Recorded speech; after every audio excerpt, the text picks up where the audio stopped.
wa kushirikisha waendeshaji bodaboda kama watoa huduma muhimu katika afya ya mama na mtoto chini ya mpango wa Okoa Mama na Mtoto.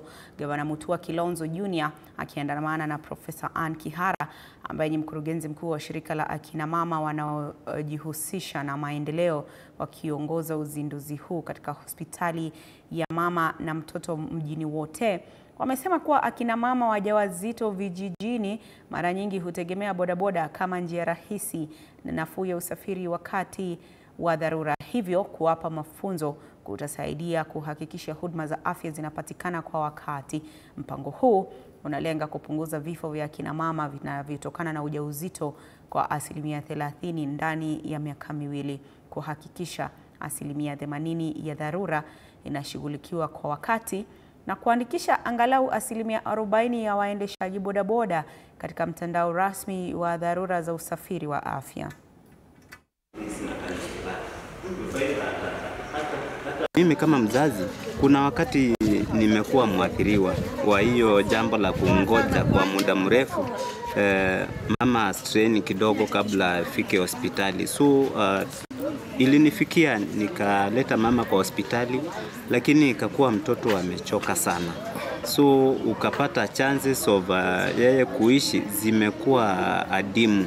So within a single day mtoto alifikia kuenda, na ikanichukua muda mgumu sana, ikanichukua muda mrefu sana kuheal hiyo kitu.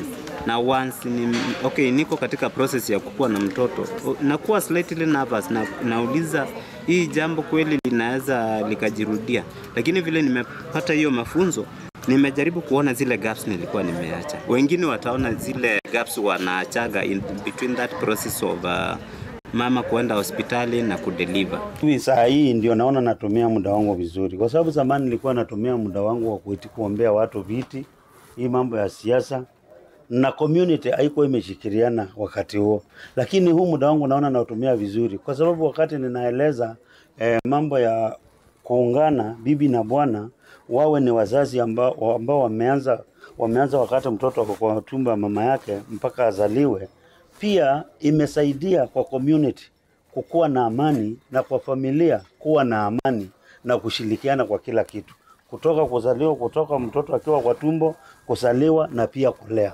Na kutunza mboma ni kutunza the whole community, kwa sababu mboma ikikuwa na imani, ile ingine na imani, mkikusanyika kwa community, utaona kuna upendo, na utakuwa naona wanaume na wanawake pamoja, na unakuwa na amani na ushirikiano hata kusomesha watoto.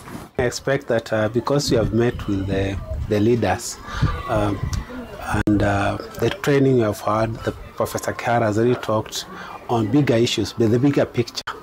And we hope that this will create a cascade because you have been able to emphasize on the key issues that men need to understand, the key indicators about maternal mortality, and most importantly, the role men need to play in women and children's health. Yeah. Na Rais William Ruto amesema kwa masuala ya mazingira